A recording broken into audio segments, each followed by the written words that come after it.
Hello friend, आज के इस सेशन में हम लोग टोटल 45 प्रश्नों को करेंगे। ठीक है, ये 45 प्रश्न जो हैं आपके एग्जाम के दृष्टिकोण से काफ़ी ज़्यादा महत्वपूर्ण है। ठीक है, जो भी एग्जाम होने वाला है यूपी पुलिस का, उसके लिए काफ़ी ज़्यादा इंपॉर्टेंट है, क्योंकि ये सारे प्रश्न जो हैं पिछले एग्जामों में पूछे गए हैं या फिर आने वाले एग्जामों में पूछे जा सकते हैं। ठीक है, ये प्रश्न जो है पिछले एग्जामों में जो एग्जाम हुए हैं उन्हीं प्रश्नों पर आधारित है, और कुछ प्रश्न जो है पिछले एग्जाम्स के भी डायरेक्ट उठाए गए हैं जो कि इंपॉर्टेंट हो सकते हैं आपके लिए। ठीक है, चलिए वीडियो को शुरू करते हैं। पहला प्रश्न देखिए, पहला सवाल है कि परिपथ में विद्युत धारा को मापने के लिए किस उपकरण को हमेशा श्रेणी क्रम में जोड़ा जाता है या लगाया जाता है। ठीक है, तो ध्यान रखना है आपको, श्रेणी क्रम में लगाया जाता है जिस विद्युत धारा को मापने के लिए। पहले याद रखें, विद्युत धारा को मापने के लिए हम एमीटर का उपयोग करते हैं, और यही सही जवाब होगा। और इसे हम लोग क्या से लगाते हैं, श्रेणी क्रम में लगाते हैं। ओके, इस चीज़ का आपको ध्यान रखना है। ठीक है, एमीटर का जो प्रतिरोध होता है वो काफ़ी कम होता है। एनीमोमीटर से हवा नापते हैं। ठीक है, आगे बढ़ते हैं। अगला सवाल है,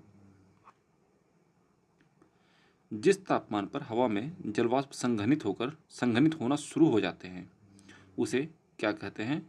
देखिए, जिस तापमान पर हवा में जल वाष्प संघनित होते हैं उसे कहते हैं ड्यू पॉइंट, यानी कि ओसांक कहा जाता है। आगे बढ़ते हैं। अगला सवाल है, वर्षा को मापने के लिए किस उपकरण का उपयोग किया जाता है, ये बताना है आपको। ध्यान रखना है आपको, वर्षा को मापने के लिए हम लोग यूज़ करते हैं रेन गेज का। ऑप्शन नंबर सी सही होगा। पैरोनोमीटर, इससे क्या करना नापते हैं हम लोग, सूर्य विकिरण को इससे मापते हैं। पैरोमीटर कहा जाता है या पैरोनोमीटर भी कहा जाता है इसे। ओके, इस चीज़ का आपको ध्यान रखना है। आगे बढ़ते हैं। अगला सवाल देखिए, अगला सवाल है कि एक प्रकाश वर्ष किसका माप है। तो याद रखिए, प्रकाश वर्ष जो है ये दूरी का मात्रक है। ऑप्शन नंबर डी सही होगा। ठीक है, अगला सवाल है कि मानव शरीर में सबसे कठोर पदार्थ कौन सा होता है। याद रखिएगा, मानव शरीर की सबसे कठोर पदार्थ है टूथ इनामेल, जिसे हम लोग दंत वल्क कहते हैं। ऑप्शन नंबर डी सही होगा। टूथ इनामेल जो है सबसे मजबूत पदार्थ है हमारे शरीर का। ऑप्शन नंबर डी जो है सही होगा। आगे बढ़ते हैं। अगला सवाल है, तरल या गैस में निलंबित छोटे कणों की टेढ़ी मेढ़ी गति को क्या कहा जाता है। तो याद रखिएगा, तरल या गैस में जो निलंबित छोटे कण होते हैं उनकी टेढ़ी मेढ़ी गति को हम लोग कहते हैं ब्राउनी मूवमेंट, ब्राउनी गति। ऑप्शन नंबर बी सही होगा। आगे बढ़ते हैं। अगला सवाल है, वायुमंडल में ऊर्ध्वाधर तापन की प्रक्रिया क्या कहलाती है। याद रखना आपको, वायुमंडल में जो ऊर्ध्वाधर तापन की प्रक्रिया है ये होता है संवहन। ऑप्शन नंबर डी सही होगा। ठीक है, इसमें तरल या गैस में ऊष्मा का स्थानांतरण होता है। ठीक है, चालन के बारे में देखिएगा, ये सिर्फ ठोस में होता है। ठीक है, आगे बढ़ते हैं। अगला सवाल है, ठोस पदार्थों में ऊष्मा हस्तांतरण की प्रक्रिया क्या है। तो यह चालन है, मैंने अभी आपको बताया।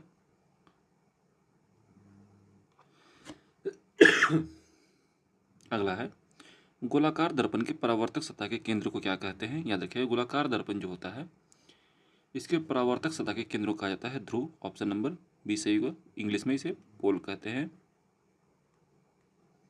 आगे बढ़ते हैं। अगला सवाल है, मानव शरीर का सामान्य तापमान कितना होता है। तो याद रखिएगा, मानव शरीर का सामान्य तापमान होता है 37 डिग्री सेंटीग्रेड या 98.6 डिग्री फ़ारेनहाइट। ओके, आगे बढ़ते हैं। अगला सवाल है, कणों की तरंग प्रकृति की परिकल्पना किसने की। याद रखिएगा, कणों की तरंगों की जो प्रकृति की परिकल्पना है ये सबसे पहले किया गया था डी ब्रोगली के द्वारा। ऑप्शन नंबर सी सही होगा। ठीक है, अगला सवाल है, चुंबकीय फ्लक्स घनत्व की इकाई क्या है। ये काफ़ी इंपॉर्टेंट सवाल है और इस टाइप के प्रश्न जो है एग्जाम में पूछे जाते हैं इकाई से रिलेटेड, यूनिट से रिलेटेड। ठीक है, तो चुंबकीय फ्लक्स घनत्व की जो इकाई होती है ये होती है टेस्ला। ऑप्शन नंबर डी सही होगा। आगे बढ़ते हैं। अगला सवाल है, शक्ति का विमीय सूत्र क्या है। तो याद रखिएगा, शक्ति जो होता है इसका विमीय सूत्र होता है, शक्ति का फॉर्मूला याद रखिएगा, शक्ति बराबर होता है कार्य बटा समय। ओके, और इसका जो सूत्र होता है वो होता है M1L2T-3। ऑप्शन नंबर ए सही होगा। दृष्टि वैषम्य को दूर करने के लिए किस लेंस का प्रयोग किया जाता है? तो याद रखिएगा, दृष्टि वैषम्य जो होता है जिसमें ठीक से दिखाई नहीं देता है, ना नज़दीक का ना दूर का, इसलिए हम लोग कहते हैं, इसमें हम लोग यूज़ करते हैं बेलनाकार लेंस का। ऑप्शन नंबर बी सही होगा। अगला सवाल है कि जेट इंजन का आविष्कार किसने किया? तो जेट इंजन का आविष्कार किया गया था फ्रैंक विल्टल के द्वारा। ऑप्शन नंबर ए सही होगा।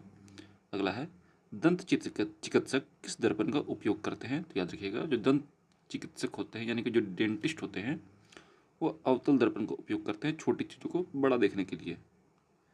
आगे बढ़ते हैं। अगला सवाल है कि सीवी रमन को नोबेल पुरस्कार किस क्षेत्र में मिला?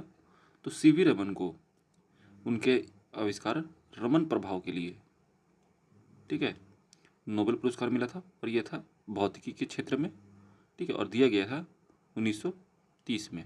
ओके। अगला है प्रकाश वर्ष क्या है? प्रकाश वर्ष एक दूरी की इकाई है। ऑप्शन नंबर डी सही होगा। ठीक है, आगे बढ़ते हैं। अगला सवाल है विक्रम साराभाई किस क्षेत्र के जनक माने जाते हैं? तो विक्रम साराभाई को माना जाता है अंतरिक्ष अनुसंधान के जनक के रूप में। ओके। फ़ारेनहाइट स्केल पर पानी का क्वथनांक क्या है? तो याद रखिएगा, फ़ारेनहाइट स्केल पर पानी जो है 100 डिग्री पे खौलता है, ठीक है, उबलता है। तो इसका क्वथनांक फ़ारेनहाइट स्केल पे के लिए हम लोग इसमें 273 ऐड करते हैं और ये हो जाता है 373। सॉरी, फ़ारेनहाइट नहीं, फ़ारेनहाइट पूछा गया, केल्विन नहीं पूछा गया। तो केल्विन पे फ़ारेनहाइट पे इसका टेम्परेचर होता है 212 डिग्री फ़ारेनहाइट और केल्विन पे होता है 373 केल्विन। ओके। ये पानी का क्वथनांक है, दोनों पर पानी को उबलने का टेम्परेचर है। ओके, आगे बढ़ते हैं। अगला सवाल है हवा के बल और वेग को मापने का यंत्र? तो ये है एनीमोमीटर। ऑप्शन नंबर सी सही होगा। अगला है सबसे अच्छा चालक कौन? तो ये है चांदी, ठीक है, पर ये जो है कॉमर्शियल है, इसका हम लोग यूज़ करते हैं घरों में तार के तौर पर। चांदी का उपयोग नहीं किया जाता है, हम लोग तांबे का उपयोग करते हैं। ठीक है, आगे बढ़ते हैं। अगला सवाल है आर्यभट्ट उपग्रह कब छोड़ा गया था? याद रखना आपको, आर्यभट्ट उपग्रह जो है ये छोड़ा गया था 1975 में और ये भारत का पहला उपग्रह भी था। ठीक है, ध्वनि की इकाई तो ये है डेसिबल। ऑप्शन नंबर ए सही होगा। अगला सवाल है रेफ्रिजरेटर में कौन सी गैस होती है? तो ये होती है अमोनिया। ऑप्शन नंबर बी सही होगा। पहले इसकी जगह हम लोग CFC यूज़ करते थे, जो अब बंद हो चुका है। अगला सवाल है 26 नंबर के LED का पूरा नाम क्या है? तो यह है light emitting diode. Option number B सही होगा। अगला है BMI का सूत्र क्या होता है? तो याद रखिएगा, BMI निकालने के लिए जो हम यूज़ करते हैं वो होता है वजन बाई ऊंचाई का स्क्वायर। ऑप्शन नंबर बी सही होगा। अगला है कि न्यूटन का कौन सा नियम जड़त्व बताता है? तो जड़त्व बताने का नियम है प्रथम नियम। ऑप्शन नंबर डी सही होगा।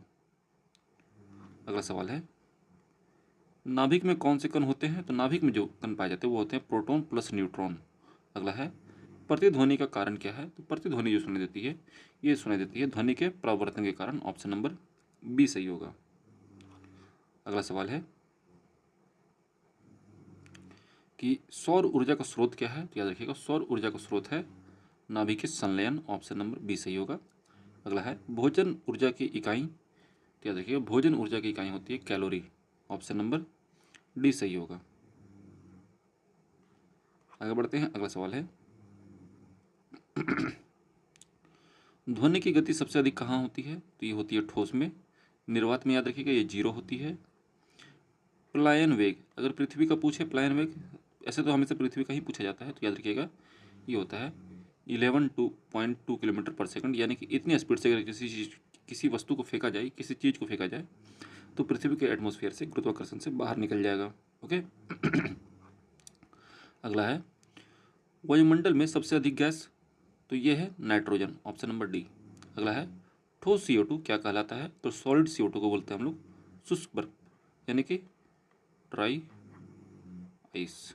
ओके, आगे बढ़ते हैं। अगला सवाल है कि मिल्क ऑफ मैग्नीशिया का उपयोग, याद रखिएगा मिल्क ऑफ मैग्नीशिया, इसका उपयोग करते हैं हम लोग एंटी एसिड के तौर पर एसिडिटी को दूर करने के लिए। अगला है आवर्त सारणी का आधार क्या है? आवर्त सारणी जो बनाया गया है वो आधारित है परमाणु क्रमांक पे ऑप्शन नंबर ए सही होगा। अगला है 39, अल्फा कण का आवेश, तो अल्फा कण जो होते हैं ये धनात्मक होते हैं, ऑप्शन नंबर बी सही होगा। और इनमें 2 प्रोटॉन पाए जाते हैं, ठीक है, इस चीज़ का आपको ध्यान रखना है। ब्लू विट्रियोल का रासायनिक नाम, तो ब्लू विट्रियोल जो होता है ये होता है copper sulphate, option number A सही होगा। इसका फॉर्मूला होता है CuSO4, ठीक है। आगे बढ़ते हैं, अगला सवाल है ग्रेफाइट और हीरा किसके अपर रूप हैं? तो ग्रेफाइट और हीरा जो होते हैं ये कार्बन के अपर रूप होते हैं, ये जो होते हैं प्योर कार्बन होते हैं, ऑप्शन नंबर ए सही होगा। ब्लीचिंग पाउडर बनाने में कौन सी गैस यूज होती है? तो ब्लीचिंग पाउडर जो बनती है ये बनती है क्लोरीन गैस से, ऑप्शन नंबर डी सही होगा। अगला है यूवी से बचाने वाली परत, तो यह है ओजोन परत, ऑप्शन नंबर डी सही होगा। इसका फॉर्मूला होता है O3, ये भी आपको याद रखना है। परमाणु बम का सिद्धांत, परमाणु बम जो है नाभिकीय विखंडन पर कार्य करती है, ठीक है, न्यूक्लियर फ्यूजन पे कार्य करती है। अगला है और लास्ट सवाल आज का कि विद्युत धारा की इकाई तो विद्युत धारा को मापते हैं हम लोग एम्पियर में, यह इसका SI यूनिट भी है, ठीक है, और यह मूल इकाई भी है, ठीक है। तो आज के वीडियो सेशन में हमने टोटल 45 प्रश्न करवाए हैं। आपके कितने प्रश्न सही हुए कमेंट सेक्शन में जरूर मेंशन करिए अपना स्कोर, ठीक है। मिलते हैं नेक्स्ट वीडियो में, तब तक के लिए जय हिंद, अपना ख्याल रखिएगा and finally thanks for watching.